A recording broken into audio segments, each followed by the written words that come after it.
Hi friends, जय हिंद। मैं हूं पंकज राय और आप देख रहे हैं दीप विज्ञान चैनल।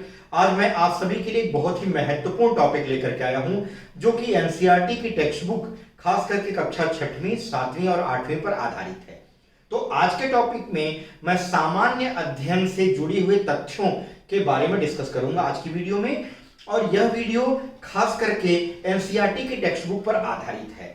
तो ऐसे विद्यार्थी जो कि सीटेट की परीक्षा देने जा रहे हैं या किसी भी स्टेट की टेट परीक्षा देने जा रहे हैं, उनके लिए यह पॉइंट बहुत ही महत्वपूर्ण होगा, क्योंकि ज्यादातर ऐसा देखा जा रहा है कि सीटेट के एग्जाम में जो सामाजिक विषय से संबंधित पॉइंट्स आते हैं वो एनसीईआरटी की टेक्स्ट बुक पर आधारित रहते हैं, खास करके पेपर 2 के एग्जाम में। तो चलिए बिना देर किए आज का वीडियो स्टार्ट करते हैं। तो ये सामान्य अध्ययन का टॉपिक है जो कि एनसीईआरटी की टेक्स्ट बुक पर आधारित है। कक्षा कौन सी? कक्षा 6वीं, 7वीं और 8वीं।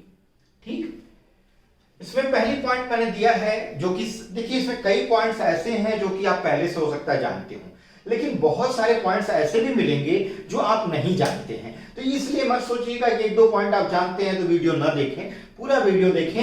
आपको बहुत सारे पॉइंट्स ऐसे मिलेंगे जो आप नहीं जानते होंगे। भारत में पहली रेलगाड़ी सन 1853 में, देखिए ये सब ईयर जो है वो याद रखिएगा। पहली रेलगाड़ी जो भारत में चली थी वो 1853 में मुंबई से थाना तक चली थी। ठाणे यहाँ का एक जिला है, ठीक है, जो मुंबई से बहुत पास में है। तो थाने तक चली थी। 34 किलोमीटर लंबे रेल मार्ग पर यह चलाई गई थी। 34 किलोमीटर लंबाई थी इसकी, यानी कि ये मुंबई का जो मेन स्टेशन है, जो जिसको हम कहते हैं वीटी स्टेशन, पहले कहते थे विक्टोरिया टर्मिनल, अब उसका नाम बदल करके छत्रपति शिवाजी महाराज टर्मिनल कर दिया गया है। तो छत्रपति शिवाजी यानी सीएसटी से लेकर के थाने तक चलाई गई थी 1853 में, पहली रेलगाड़ी भारत की। अब हम बात कर लेते हैं कुछ भूगोल से संबंधित तथ्यों पर। गेहूं पंजाब के, अब यहां कृषि से संबंधित है लेकिन ये भूगोल में आता है। तो गेहूं पंजाब, हरियाणा, उत्तर प्रदेश, महाराष्ट्र, आंध्र प्रदेश, मध्य प्रदेश, राजस्थान में अधिक होता है।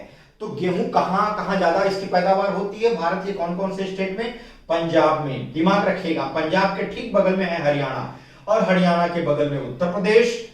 अब आ जाइए महाराष्ट्र, आंध्र प्रदेश, मध्य प्रदेश, राजस्थान। देखिए ये सारे जो राज्य हैं वो एक दूसरे से लगे हुए हैं, ठीक है। तो ये जितने राज्य हैं, पंजाब, हरियाणा, उत्तर प्रदेश, मध्य प्रदेश, ये सब तो एक दूसरे से लगे हुए हैं। पंजाब के बगल में आपका राजस्थान भी मिल जाएगा। आंध्र प्रदेश थोड़ा सा दूर है, ठीक है। और महाराष्ट्र, यहां पर गेहूं सबसे अधिक पैदा होता है। गेहूं के लिए किस तरह की मिट्टी का प्रयोग किया जाता है? तो दोमट मिट्टी में इसकी पैदावार अच्छी होती है। अब आ जाते हैं आगे की पॉइंट पर। भारत के कुल क्षेत्रफल, यानी भारत का जितना क्षेत्रफल है, जितनी एरिया है, उस एरिया के लगभग 51% यानी 51, यानी आधे से थोड़ा सा ज्यादा 51% भाग पर कृषि होती है। यानी भारत का जो क्षेत्रफल है उसमें आधे से ज्यादा पर तो आबादी है, पहाड़ है और ये सब सारी चीजें हैं। आधे से थोड़ा सा अधिक, ठीक है, यानी 1% अधिक पर कृषि होती है, यानी कृषि योग्य भूमि है। विश्व में चावल का जो उत्पादन है वो पहले नंबर पर तो चाइना करता है और दूसरा स्थान भारत का है। तो चावल के उत्पादन में आप दिमाग रखिएगा कि चावल के उत्पादन में चीन जो है वो पहले नंबर पर। कारण भी ये है कि उसका क्षेत्रफल बहुत ज्यादा है मित्रों। क्षेत्रफल के हिसाब से भारत 7वें नंबर पर आता है, ठीक है। तो चीन जो है उसका क्षेत्रफल बहुत बड़ा है, भारत से बहुत बड़ा है, जिसके कारण भाई नंबर 1 पर है अगर, तो उसमें कोई बहुत बड़ी ताज्जुब की बात नहीं है। कारण यह है कि वहां कृषि योग्य भूमि ज्यादा होगी क्योंकि क्षेत्रफल भी ज्यादा है। तो भारत क्षेत्रफल भले ही कम है लेकिन दूसरा स्थान अपना बनाए हुए है। आगे आ जाइए अगली पॉइंट पर। भारत में खाद्यान्नों के अंतर्गत आने वाले कुल क्षेत्र की, ठीक है, 47% भाग पर चावल की खेती की जाती है। मतलब खाद्यान्न जहां जहां पैदा किया जाता है, भारत के 47%, उसमें से भारत का जो 47% पार्ट है उस पर चावल की खेती की जाती है। यह पॉइंट याद रखिएगा। अगली पॉइंट, विश्व में जो गेहूं का उत्पादन है अभी तक तो चावल की हमने बात किया, अब गेहूं की बात कर रहे हैं। विश्व में गेहूं का उत्पादन में भी चीन जो है पहले नंबर पर है और उसके बाद भारत का स्थान है। मैंने अभी भी बताया कि भारत का स्थान दूसरा होने का के पीछे एक बहुत बड़ा कारण उसकी एरिया भी है, क्षेत्रफल भी है, और चीन का पहला स्थान होने के पीछे भी एक कारण है उसका क्षेत्रफल। आगे आ जाते हैं, देश की कुल कृषि योग्य भूमि, यानी देश में जितनी कृषि योग्य भूमि है कितनी, 51% लगभग। तो देश की कुल कृषि योग्य भूमि के लगभग 15% भाग पर गेहूं की खेती की जाती है, 47% भाग पर तो चावल की खेती की जाती है, लेकिन 15% भाग ऐसा है जहां पर गेहूं की खेती की जाती है। आगे आ जाइए, देश में गेहूं के उत्पादन में उत्तर प्रदेश का स्थान पहला है। उत्तर प्रदेश सबसे ज्यादा गेहूं की पैदावार करता है, ठीक है। अब लेकिन इसमें एक पॉइंट और बहुत जबरदस्त है, प्रति हेक्टेयर के हिसाब से अगर उत्पादन देखें तो उत्तर प्रदेश पीछे हो जाता है। प्रति हेक्टेयर उत्पादन के हिसाब से देखें तो पंजाब का पहला स्थान है।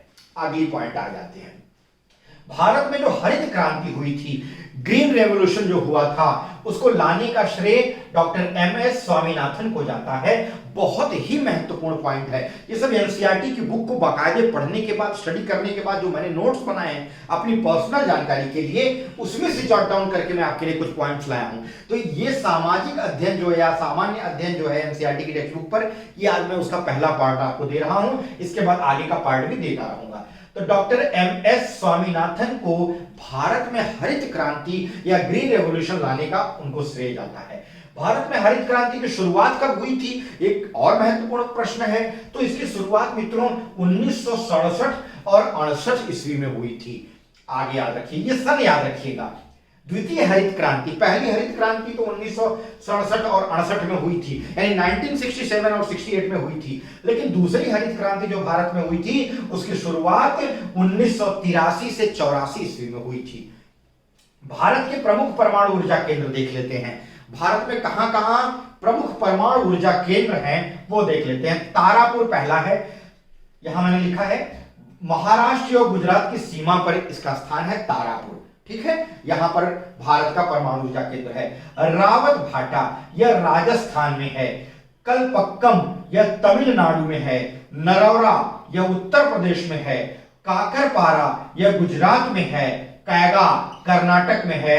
तो 1 2 3 4 5 6 ये 6 प्रमुख परमाणु ऊर्जा केंद्र हैं भारत में मित्रों। आगे देख लेते हैं, भारत विश्व में उर्वरकों का सबसे बड़ा उत्पादक और उपभोक्ता भी है। उर्वरक का मतलब है खाद, खाद यानी फर्टिलाइजर। फर्टिलाइजर के उत्पादन में भारत सबसे ज्यादा उत्पादन करता है और उसका उपभोग भी सबसे ज्यादा करता है, क्योंकि आप जानते हैं कि भारत एक कृषि प्रधान देश है। यहां कृषि पर डिपेंड बहुत सारी जनसंख्या है। आगे देख लेते हैं, फलों एवं सब्जियों के उत्पादन में भारत का स्थान विश्व में दूसरा है। और आगे वही बात आ गई कि पहला स्थान किसका है, चीन का।